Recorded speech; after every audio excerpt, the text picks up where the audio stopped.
Judy Stiles. Thank you for joining us this week on Newsmakers. Well, a number of organizations have special summer events, and today we're looking at a special one focusing on some classic vehicles. The Corvette Club locally in town, Vets in the Midwest, and event coming up. I'd like to introduce our guest today, Chris Willett with the Four State Vets Club, and then we have Beverly Block, who's also a member, and Mark Roundtree, members all of the club. And today I thought we'd take a chance to explain to our viewers. I know the big event we're talking about is Vets in the Midwest. I have a little postcard kind of promoting it. If someone comes up to you and says, what is the event? Kind of in a quick 30-second, what is Vets in the Midwest? Vets in the Midwest is a Corvette-only event that happens all weekend, and we include lots of driving activities, autocross, drag racing, indoor car show, and lots of cruises and fun, and it's more of a social activity where we get to meet new people from out of the area. And lots of eating. Yeah, lots of eating. Fun as well. Well, we'll talk about some of the details of the weekend, but I mentioned the Four State Vets Club, and people are watching, well, what is that? So maybe we can start off as far as what the club is, how long it's been around. Four State Vets is a Joplin club. We're based in Joplin, or we have our meetings in Joplin. We have a meeting the second Tuesday of every month at Granny Schaefer's. It's at 7 p.m. Four State Vets was founded in 2001 with just a few members, and we've grown and kind of established ourselves. We like to do a lot for the community and just have fun with our cars. So it's socialization as well as community service. Yes. Right. Right, and tying all that together. I'm curious how each of you became involved or why you decided to join the club. Beverly? Well, I think probably of the two that are sitting here, my husband and I have been members the longest amount of time. We became members in 2003. Mm-hmm. And it is a good opportunity, again, if you have a Corvette, to get with others. These men tend to really like to talk about the engines and how fast they'll go, and many of the women do that too. I'm not one of them because I don't know all that stuff, but I do enjoy riding. And I will tell you that we are very much a social club. We have a lot of fun. We do a lot of different activities. And so we just became members and go to the meetings, and we do different things other than the Vets in the Midwest that we're going to talk about in a little while, but most everything centers around going out to eat and having a good time and socializing, going to people's homes.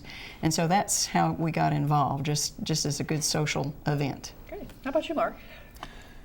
Well, when I bought my first Corvette years ago, I don't remember the date even, a friend of mine who was a past member of the club asked me if I'd be interested in doing it, and I said, you have competition events? And he said, well, we don't, but we might if you'd help me out with that. So I'd been doing competition events of other kinds for a while, and he and I and a few others kind of started the autocross part, and I've been in the club ever since. So you added a new element to the club. Well, I don't know if I did in particular, but I was part of it, yeah. Great. Great. So the club is actually then sponsoring the Vets in the Midwest? Is that? That is correct, yes.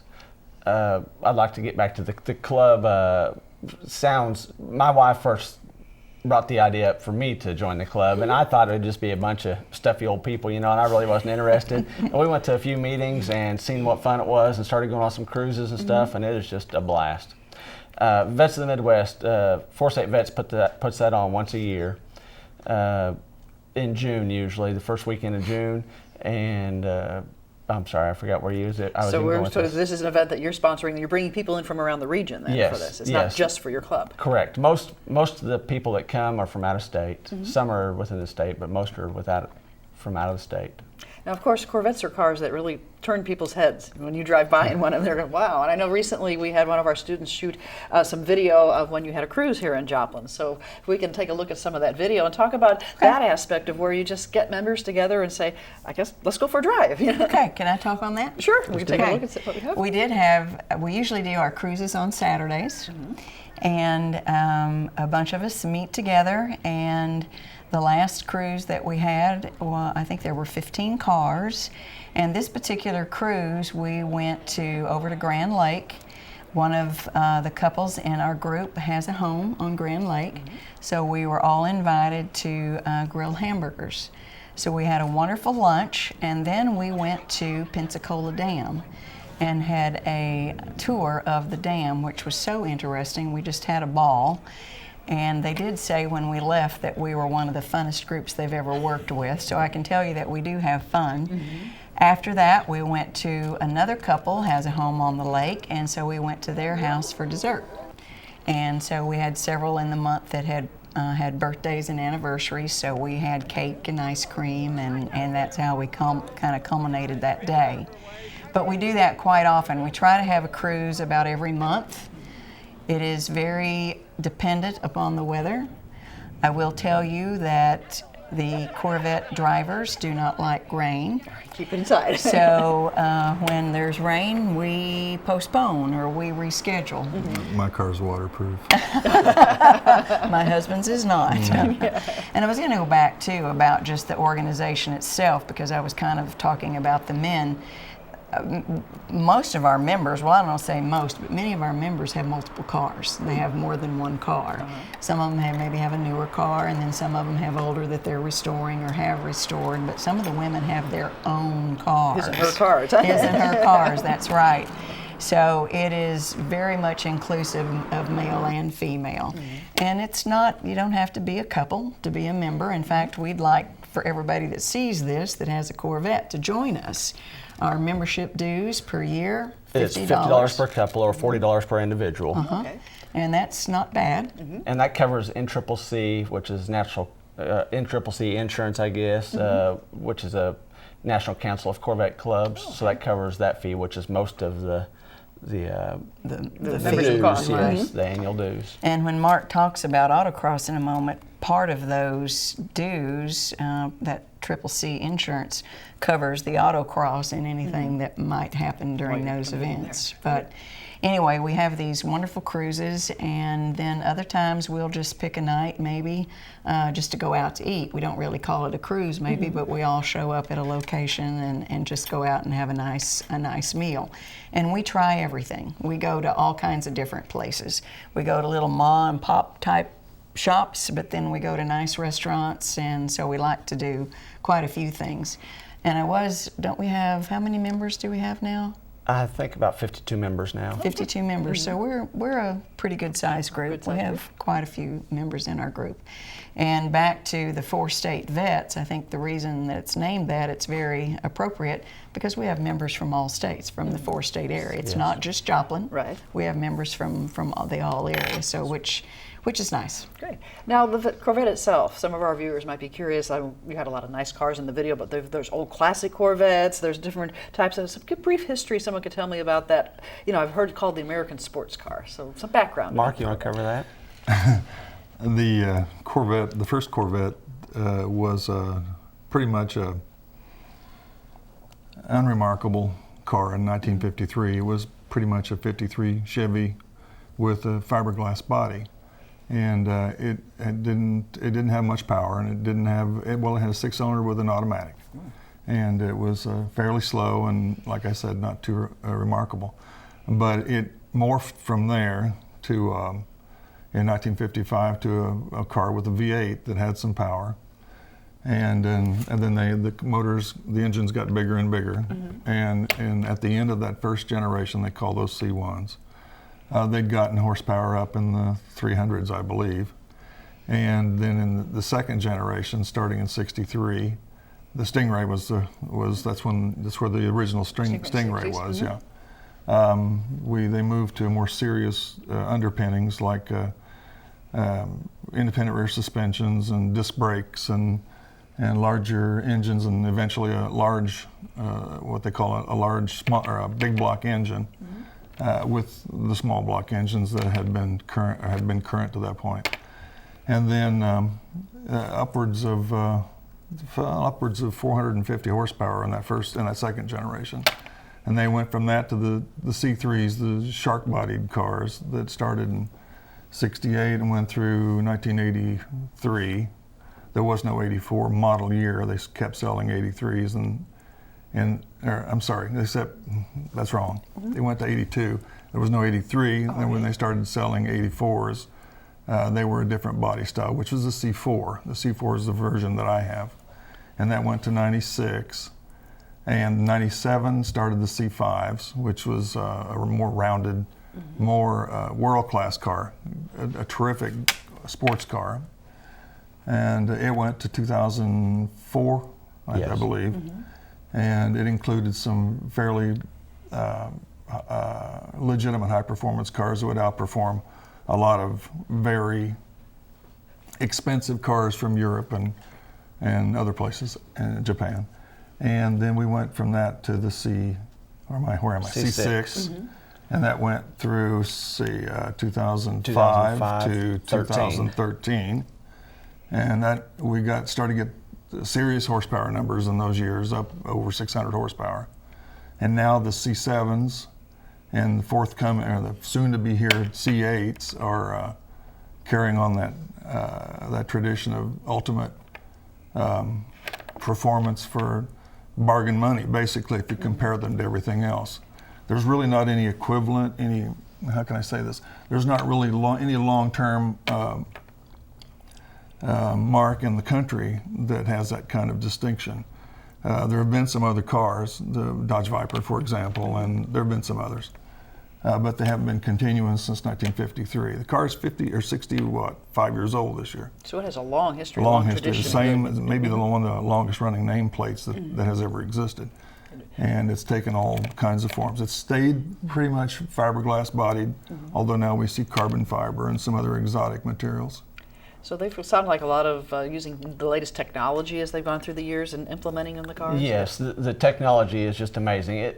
We have such high horsepower cars, but my wife drives one and she just puts it in gear and goes just like an everyday normal driver. Yeah. The power is very controllable. They have traction control and such amazing technology that it's just easy to drive. So they kind of perhaps sometimes come up with the technology before they made it to, quote, the rest of the passenger cars? They tried things out? Yes, most things are tried out on Corvettes and Cadillacs before they're moved And before they get to the Corvettes very often, they're raced and proven out on the race course. Well, go ahead. So when you're talking about performance cars, you have the cars that have gone through the tests. They know they can handle these. Yes, they're very, very durable. That became, starting with the C4s, that became a primary concern for General Motors.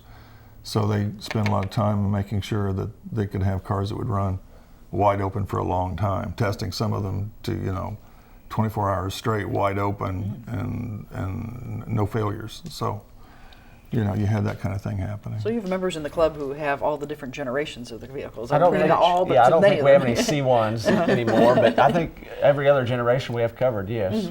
So then when you go to a show, you're seeing not just what's coming off the showroom today, you're seeing the history of the cars there as well. Yes. One of the things I'd like to mention too is that it is an American-made car, and the factory is in Bowling Green, Kentucky. And so many of us have been there and gone through the factory, and it's just amazing to see the cars put together. Right. My understanding is that if you order a car, you might be able to even watch yours go through and pick it up at the end.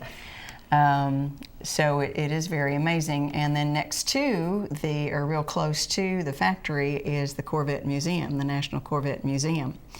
It was on the news just a few years ago about a big sinkhole. Right, we saw the cars down in the hole. That you may have seen on TV, and so there were some Corvettes lost. But Valuable ones lost. Some very valuable ones lost. But now everything is back in working order, and the museum is back up and going again. So it's really, if you like Corvettes, it's very worthwhile. In Bowling Green also, they have a huge state-of-the-art racetrack that is right next to it, where they do a lot of testing and. So they can take the cars from the factory and drive them around the race. Yeah, They can, yes, and they do. can, yeah. That's the only place they're made now. They were made in Flint, Michigan early on, and so in St. Louis as well. So they're But exclusive only plant. now since I believe 1983 or 4. Anyway, late 80s they started to make them only in Bowling Wasn't the Green. first one, didn't you say it was in St. Louis? I don't was know it if it's the- Flint, Michigan, or St. Louis, but When it they was first there were started, there were they only were back in the 500s of the 50s. first one. So Missouri's in Or there. 300 maybe. Yeah, Missouri had a role in the history of it. Yeah, we did.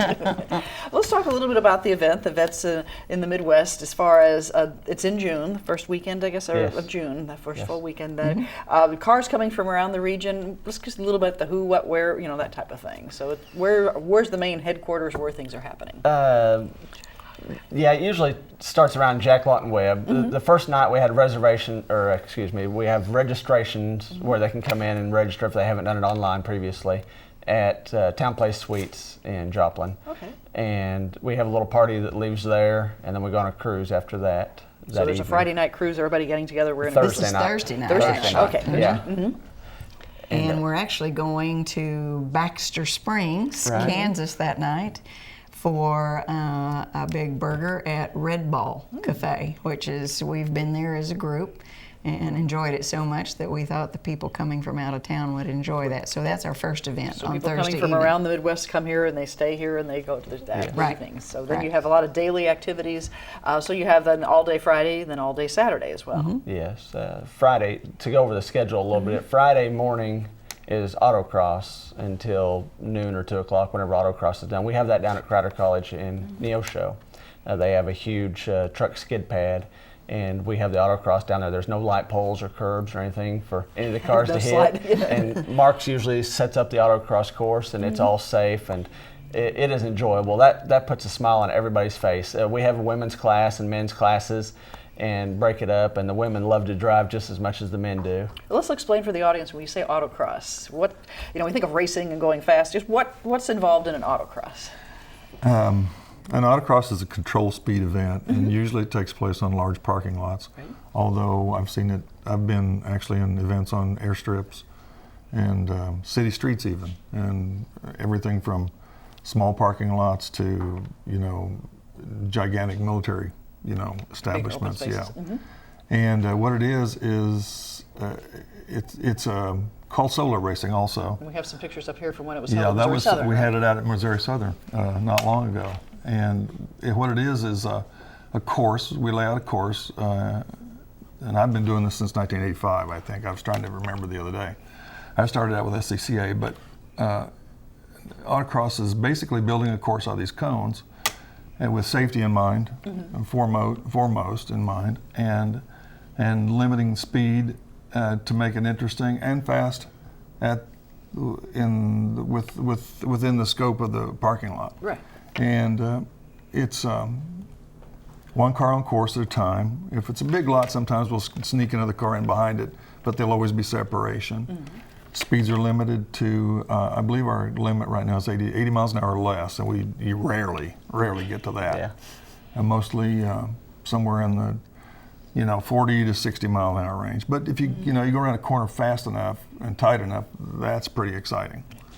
And the courses we design at Crowder are typically upwards of a minute in length, and we give 6 to 8 runs depending on the day and how much turnout we have.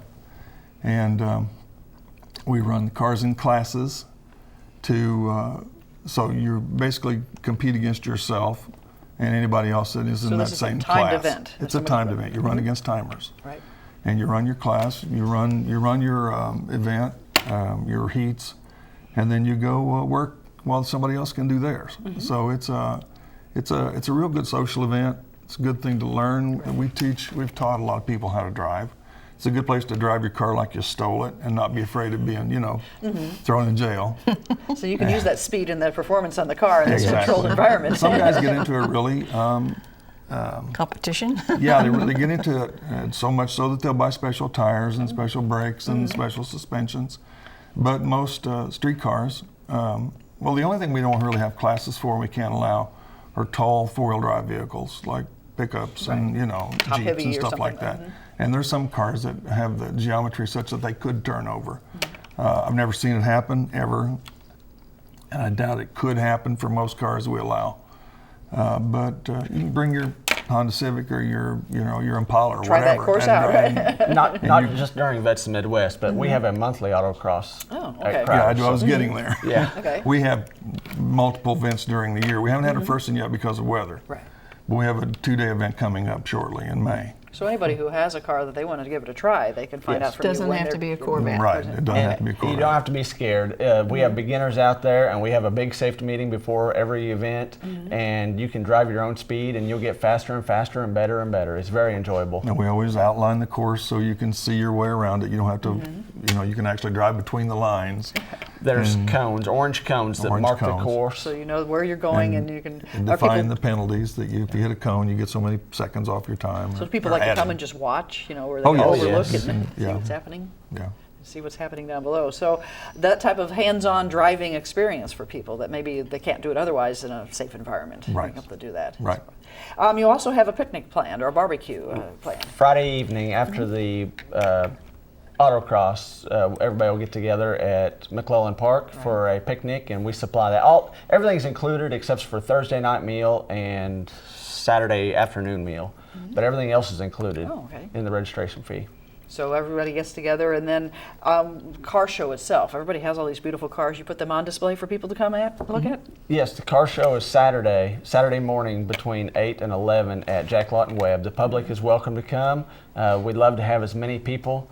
We have all different generations there. Some are just showroom stock, that exactly the way they came from the factory. Some are very modified. Everybody has different taste, and we'd love for the public to come watch. A lot of people probably just curiosity. I see the hoods are open. They want to look and see that engine in Yes, there. They yes. want to learn And we have judges that will be there. None of the judges are part of our Corvette Club. We have judges that have no bias there. And so then we have several winners in different categories. Right. And then those awards will be given out Saturday night at the actual banquet. Saturday night we have a themed banquet where every year we dress up as something different. It's a little bit scary for our guests to dress up as something different, but once they do, everybody just has a ball. It's just so much fun. This year the theme is back to the 60s, where everybody will dress wearing your up. 60s attire. Yeah. And we have barbecue that night and an award ceremony where we pass out the trophies and everything. It becomes. And we have a dance. We have music. We have a there's dance. social hour and fun social and hour. theater Yes. and everything all together. It's One of our gentlemen, actually, I guess I can mention this on screen, makes beer. so you Wine. I mean wine. Excuse me, wine. Right. So he worked several months in putting this together. So we have free wine because he makes all kind. The last time we tasted some, it was cranberry wine. So we can try just about Different anything. flavors so and different types of things. I tell you, our guests really enjoy that because it's free. You know, He is very talented. He yes. is talented, and we enjoy that. Along during that night during the day of the car show and the banquet that night, we have a silent auction where the members donate items, and so we sell those, and we do pretty well on that. Because again, we already talked about what we do is that we want to give back to the community. Right. We think we're adding to Joplin because we're bringing people in and they're buying food and a place to stay and that type of thing. But we like to give back. So Children's Haven is our where we give So our part of your charity. proceeds will go Our help them charity as that a we go to. charitable Yes. cause. And so forth. And not just the members donate things for the silent auction, but also the community. A lot Yes. of boutiques and a lot of different places donate items to be auctioned off, silent auction. Great. And tying all that together. Well, you mentioned Baxter Springs, and I think of Route 66. You had a picture of Main Street. How does that tie into being able to say, we have Corvettes? Imagine that might be an attraction just in itself. People coming and say, I want to drive the original Route 66. 66 is a huge draw. Everybody, worldwide would like to come run Route 66. And Saturday after the car show, we have a cruise that goes up Route 66 through Carthage and sees lots of the historic, not homes, but businesses and stuff. And then we go to Spencer's and Gay Parita, which is two old garages that are still standing and we have photo opportunity there, so the guests that come can back their cars in there, and we'll take photos for them and So you can stuff. park your classic car by your classic building that was from the Yes, history of Route yes. 66 and so forth. It is really nice up there. We go to the Rainbow Bridge out by Going west Baxter. and the Kansas side as well. Yes. Right. So you must enjoy then meeting people from around the Midwest who bring their cars in. I mean, you have your group, which sounds like it has a lot going on, but people may be driving in from across the state or other states for this as well. They come from quite a ways. Indianapolis, I know we've had several come from Several. Indianapolis. That just comes to mind because that's where our grandkids are. But we have one club that comes every year. They're the Chicken Creek Corvette Club Club. from Cookson, Oklahoma. Yes, yes. And they wouldn't miss it, and we love having them. Just a side note, they they don't usually dress in our theme because they have their own items that they wear. And some lady made them because it's called Chicken Creek. They all have caps that are crocheted and they look like a chicken. So it adds an extra touch of uniqueness That's an to the extra event. touch. It really does, but we have so much fun. They're such fun people. Well, for the general public that's watching, the car show, is that open? They can come and view it and, see Yes, that car weekend? show's open. The public can come in between 8 and 11 and look at all the cars. We'd love to have them come look at all the cars. Everybody that has a Corvette wants to show theirs off. Right. There's no fee. No fees. no So fees. it's free to come to the It's free convention to come. center. Just Yes. walk in. Yep. And so, do they get a lot of questions as car owners when people come in? John Q. Public off the street start asking you about your cars. Oh yeah, They do. Yes, a lot of the people usually sit by their cars just so they can answer questions. During the event, we also have we take the guests to Mocan Dragway, which is quarter-mile racing. We try to do that on Friday night after the cookout. Or they can go to Mocan, or people that don't like to race their cars, some people don't prefer not to, they can go to the Route 66 Drive-In in Carthage. Relax and watch a movie. Yes. Do you get asked the question about how fast can that car go? I mean you're talking about No, motocross often, racing. often. And nowadays you don't have to be. Early on, a way long time ago, it was not a particularly fast car, but lately, in the last 20 years, it's been, sneaking up there with some of the best in the world. So when people show up at Mocan with their car, they want to put it to the test. Yes, Yeah. and they're guaranteed to, and it's nice to have a safe environment to do that, not on the street, but Right. out on the street it'll get you up to 55 mile an hour very fast, or get you home before the ice cream melts. Right. Yeah, a lot of them will do it in first gear. Yeah. Mine will do it in first gear. It's a special trick to learn how to drive. No trick. You just put your foot down and hang on. Just as long as it's an automatic, I'm good. So, well, it sounds like you all enjoy this. If somebody wants more information, how do they contact you? Do you have a website? We have a website and a Facebook page, but vetsinthemidwest.com or fourstatevets.com, and they can register on there, on the website there. Okay. So they can register if they want to attend, but if they want to come visit, or if they want interested in joining the club, they can find out this Yes. information as well. Yes. It's all And there. if they want to attend one of our autocrosses, one of our many autocrosses, they can go to motorsport.reg and register there online for our events. And there's So more if they say, I want to give it a information try in June or July, they there. can Of find course, out when it's yeah. going to And be if they go there and do that, they get a discount on the fee. the cost. Yeah. There's also registration, a link from our website. Right, there's straight also to a that. registration link. So you work with a lot of other clubs. We're talking about Yes. the area specifically here, the 4 states, but you have a lot of people Yes. working together. For And this. if people are interested in the Corvette Club, we've had many people that will come to a meeting at Granny Schaefer's. Like we said, it's on Tuesday nights at 7. If you want to come a little early, you can eat. But they will come and just visit the club and see if they like us. Okay? Right. So they're not obligated at all Right. to join, but that just might give them a little opportunity to see what we're like and see what we do. We can explain more of what we do. Great. Well, I'd like to thank the 3 of you for visiting today and sharing information with our audience. Well, thank you so You're much for welcome. having us. We Thank really you. appreciate it. And I'd like to thank you, the viewers, for joining us this week on Newsmakers. I'm Judy Stiles. Hope you can join us again next week at the same time on the station. We'll see you then.